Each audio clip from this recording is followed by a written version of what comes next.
අපිට පෙනෙමින් තිබෙන්නේ ලංකාව. It appears that the country is being pushed into an energy crisis through a profiteering effort involving several officials at the Ceylon Electricity Board and a group including the Ministry Secretary Suren Batagoda, with the awareness of the minister and the political leadership.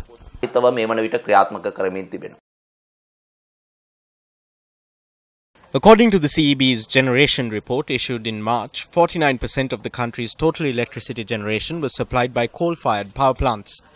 24% was supplied by independent generators and 17% was supplied by power plants, while hydropower had reduced to 10%.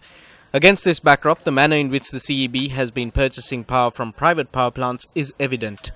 Close examination of the generation report reveals a significant increase in the purchasing of power from the Agrico company. The CEB, which purchased 1.2 megawatts from the Agrico power plant in Gaul in February, purchased 3.6 megawatts in March. At the Agrico power plant in Kurunagala, the amount of power purchased increased from 2.06 megawatts to 5.67 megawatts.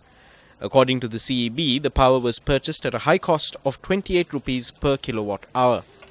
While the CEB plans to generate 395 megawatts from renewables in 2020, plans are also afoot to build a 35 megawatt natural gas power plant.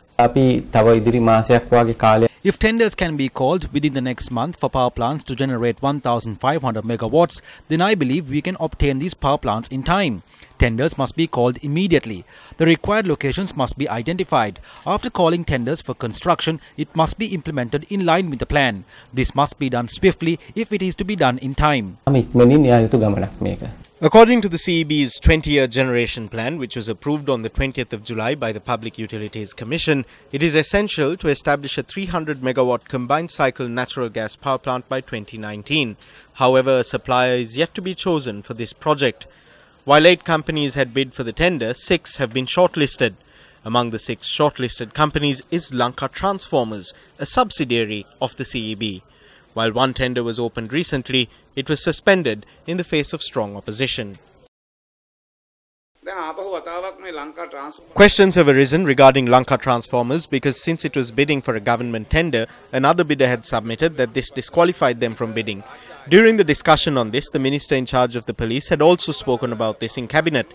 We recently highlighted that one of the tea factories owned by the minister in charge of the police is a debtor of Lanka Transformers. So there were things which happened before 2014 and after 2015. The end result of all of this is that more and more contracts are being awarded for oil power plants. The individuals awarding these contracts are in favor of the status quo. 42% of the country's energy supply is now being provided at a cost of more than 20 rupees per unit. Come 2020, we will have to obtain about 60% of the total power generation from oil power plants because the decision made to generate power from low-cost sources are being changed. New decisions are not being made and the procedure for investment is not being implemented. The end result will be high electricity costs for the consumer.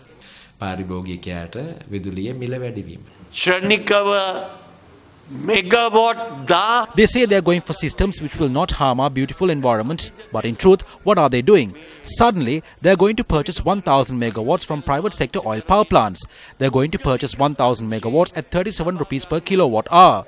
The consumer will have to pay a very steep price. The coal scam is a scam that is on par with the bond scam.